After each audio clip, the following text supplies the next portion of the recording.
So, Roblox.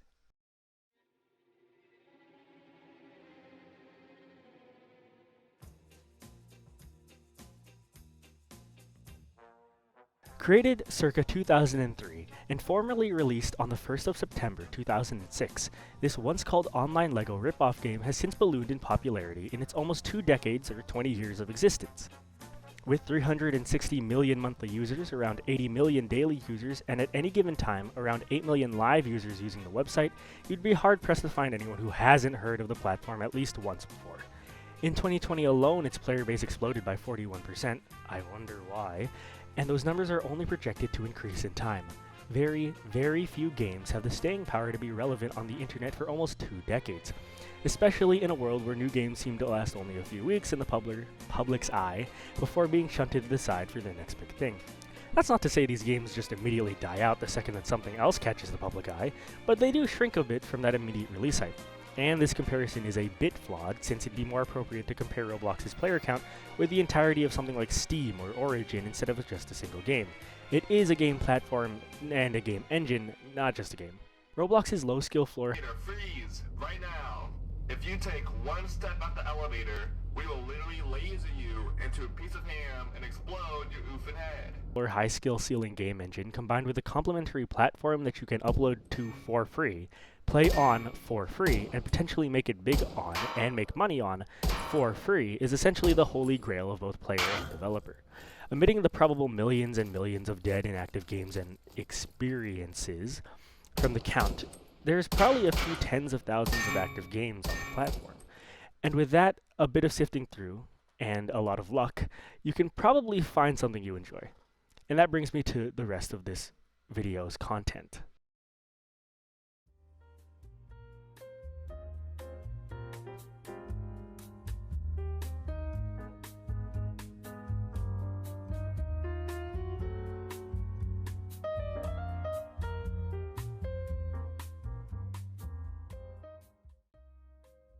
Should I continue this series, I hope to cover all the major genres, but for now I want to touch base on one very specific genre that was totally not chosen by a randomizer wheel, and that I've seen evolve throughout the years. One that I feel has the biggest ability to evolve, and one whose acronym is extremely easy to pronounce.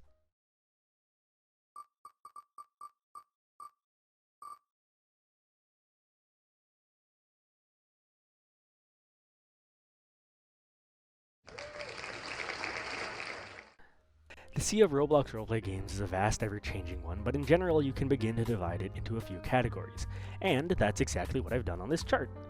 The rest of this video will essentially just be me going through this whole chart, breaking down the differences between categories, and then offering my own commentary / recommendations on some of the games that I enjoy from each category.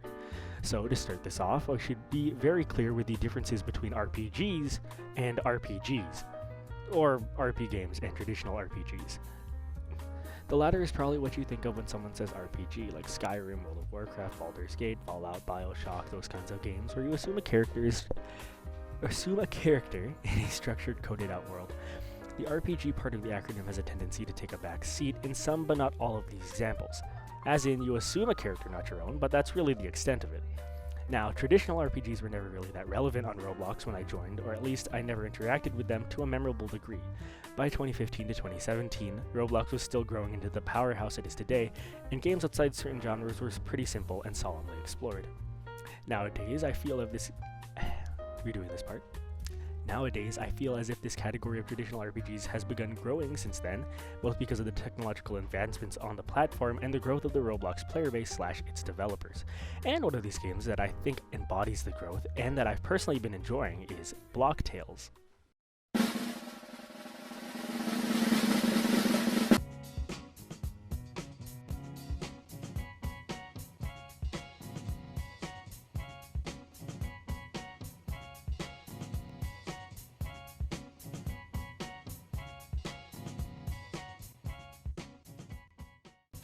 I like Block Tales. Block Tales is fun and I think you should try it. The whole premise is you wake up to go see the big man honcho of Roblox, Shedletsky, although I guess he isn't really that big anymore, or he was never really that big. He was only a developer anyways, only to find that his swords were stolen and spread around this world. Now he entrusts you to find them, and you have to fight people, blah blah blah blah, guys, people, noobs, things. You get the idea. You've got power-ups, frame-dependent parrying, and the whole suite of turn-based strategy game items at your disposal. The presentation of this game, with its forced 2.5 dimension per point of view, is what hooked me in at first. The entire game is made up of semi-isometric to strict side-scrolling camera views, and coupled with the choppy old-timey movement in the animation, it really feels like a game from a time past.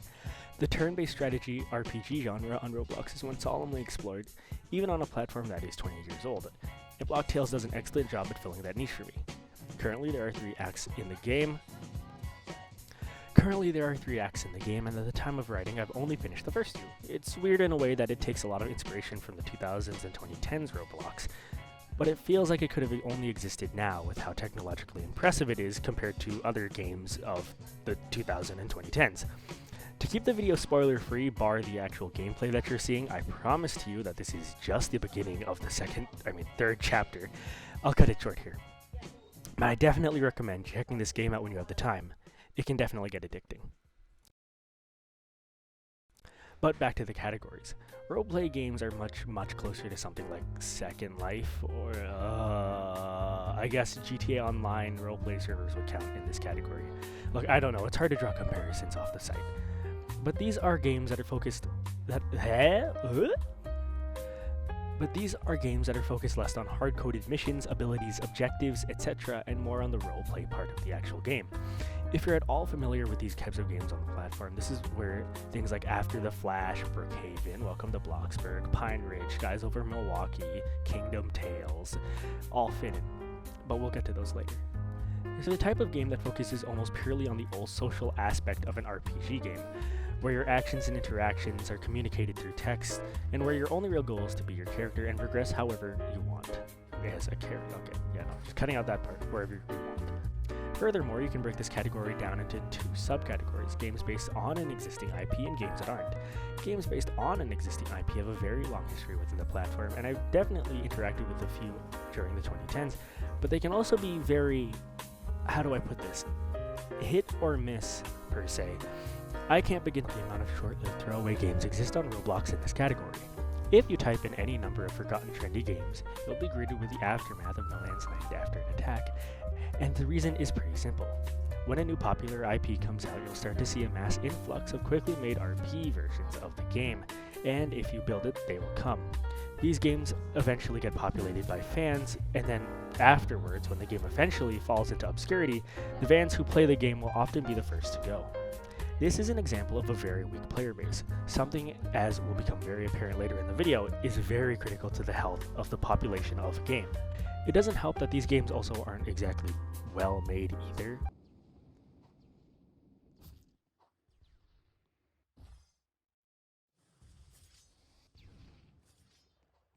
Half the time it'll just be a very poorly made rendition of the actual map that you see in a game with a bunch of character morphs spread around. It's what you expect, although if I had anything else to say about them, it's that since there's already a cast of characters to choose from in these types of RP games, it often means developers will straight up pull 2D images of those characters and then make morphs for people to change into. It can be pretty funny just watching 2D images of the same character whose only distinguishing features will be the small text above them interact. Due to their size, more popular IPs can have games that have a much larger and longer shelf life. Although because of focusing on one IP, the player counts will still be pretty low. It's an unavoidable consequence of shrinking your appeal to better cater towards your target audience, but on a platform where 500,000 players are playing a life simulator, I don't expect more than 1,000 concurrents. However, this is a rarely followed rule, and if the IP is big enough and the player base is large enough, you'll get a game like Warrior Cats Ultimate Edition. Warrior Cats Ultimate Edition, or WCUE, is a game based on the massively popular teen book series Warrior Cats, releasing to paid beta in 2020. This is probably the most prominent and biggest RP games on Roblox tied to an existing RP at the moment. And visually, I have to say, for a game on Roblox at least, this amount of customization and quality was basically unheard of the time. Redoing this. This is probably the most prominent and biggest RP game on Roblox tied to an existing IP, and visually I have to say, for a game on Roblox, this amount of customization and quality was basically unheard of when the game released onto the platform in 2020 in paid beta. Given the game didn't exactly look like this when I got my hands on it in 2020, but the base of the quality was still there. Hello Hello there. If you're listening to this, this is the preview of the preview to the ending of the video.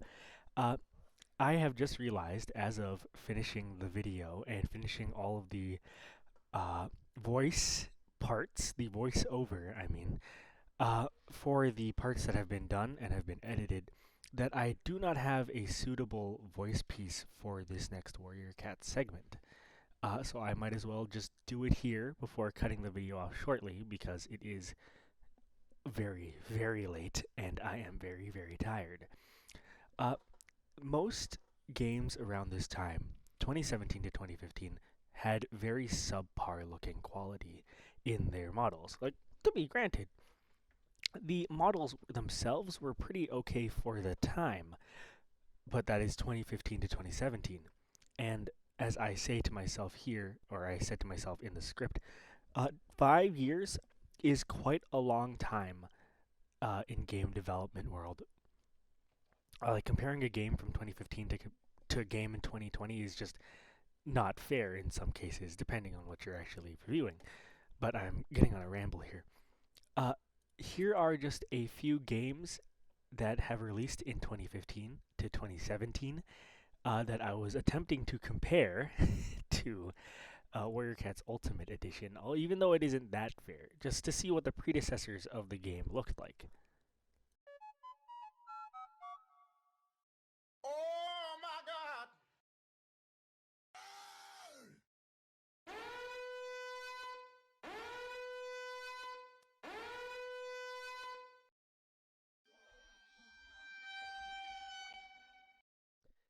Yeah, that last image, that was from the predecessor of the Warrior Cat's Ultimate Edition game that I was just talking about. It's a really big jump, and now that I'm looking back at it with hindsight, probably not the best idea to compare them on equal footing. A lot of benefit of the doubt, pioneer reasons, I guess. I should have maybe looked at them a little bit differently. But with that being said, there are no more pieces to talk about. So anyways, there was a whole other part of this video planned. There was supposed to be like a whole talk about life RPs and Brookhaven. I kept bringing up Brookhaven, but never really came to fruition, unfortunately. So maybe this'll, I don't know. I can't really give you any more than that. With that being said, here's the outro. If you are listening to this, this means that I have cut the video short for a multitude of reasons that I will now be listing off in a little bit of a chronological, although just alphabetical maybe, in order. The original idea I had for this video was going to be a lot more grand than this, a lot bigger than I had previously thought, or that I now think of, and that I have produced. The video was supposed to be 7 parts, each essentially 30 minutes worth of content, or maybe even just 25 minutes of content.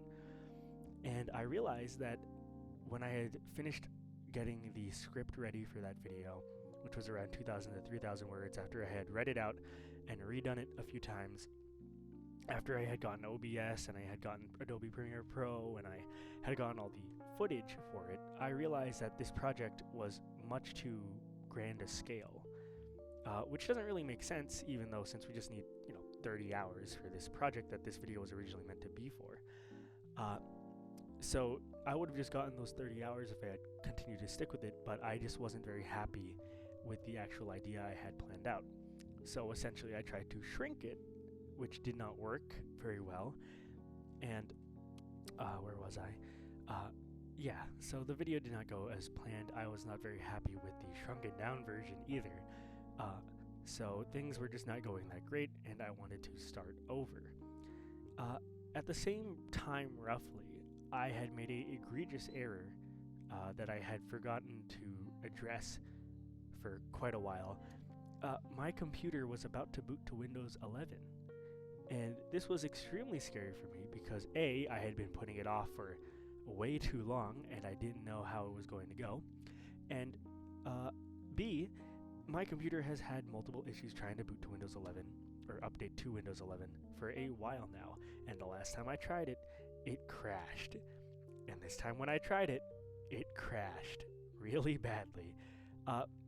Most of my footage that I had gotten for the Minecraft series video thing was not saved to the Google Drive because the other footage that was also related to that video that was also crucial had taken up all my space on my Google Drive, like all of it. This also meant that anything that was not saved prior to it being filled got wiped, which was kind of bad and kind of sapped my motivation for this entire project tenfold. Now, of course, this happened around December, I think, December, November-ish, tail end of November, early of December. So I still had quite a bit of time to redo my work and to redo my stuff. Of course, if you are reading the sheet that I have given, this means that I have taken a very big lieu of time in between the start of the break and the end of the break because of that whole crash. Eventually, I did get my computer up, which is how you're seeing this video at the moment, but it was still pretty devastating. But maybe not that devastating, since I already wanted to change my own video idea and my own video topic. Now, the procrastination did not help on my end. It really didn't help, and I am not that impressed with the video I was able to knock out in this time. If I could, I would have done an entire pseudo night, all-nighter, trying to get this thing finished to its fullest. But I think that's just not going to be that great / healthy. But depending on where this video is stitched, it might be done. This might just be an outro that I'll talk about, saying, hey, in case I didn't finish it, this is what I would have said. Not likely, but it's a possibility. But yes, this ranting's going on for too long. The video that I wanted to do was cut down. I wasn't very happy with it. Technical issues arose, and now I've redone it to something that I was a little bit more interested in the first place, but put to the side because I thought it'd be a little bit too out there to essentially try and tackle. And even in this shortened form, I feel like it was a little bit out there, but I still had a lot of fun trying to learn how to work around Premiere Pro, which thankfully this time around was extremely nice to me. And if you're seeing this video, that means that the exporting was also very nice to me. But anyways, that is the video. Now, depending on how the teachers that are ranking me or the teachers that are looking at my project are, there might be a part 2 to this because I might have failed, but I hope to God I haven't failed. But this is probably where this project is going to end for the time being, as finals are coming up. For the random 3 people that stumble onto my YouTube channel years and years after this was posted, why are you here? And to the actual people watching this video, please do not flunk me. I really tried my best on this, even if the procrastination was really a kick in the ass. Goodbye.